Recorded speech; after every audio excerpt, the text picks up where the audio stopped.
Во големиот христијански празник покров на Пресвета Богородица во православниот храм Свети Великомачени Ѓорги во Малата црквичка во петок попладне ќе се одржи света божествена литургија, а за присутните верници ќе се додели празнична вечера.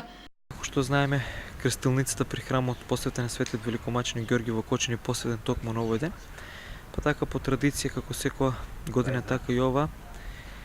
во петок со почеток во 14 часот, во почеток во 16 часот ќе се ослужи вечерно празнично богослужение, по кое што на сите верници кои што се овде присутни ќе бидат послужени со благословената празнична вечерна,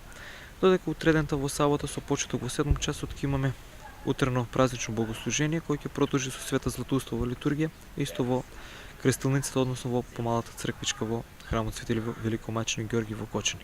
Црквата ја прославува Пресвета Богородица како покровителка и заштитничка на христијанскиот род, која што со своите престателски молитви го смилостува Бога кон нас грешните. Помошта на Пресвета Богородица како кон поединци, така и кон народите, како во мир, така и во војна, како во монашките пустини, така и во многожителните градови се покажала очигледно безброј пати. Настанот кој што црквата го споменува и празнува, го докажува тоа неотстапно покровителство на Пресветата Дева над христијанскиот род.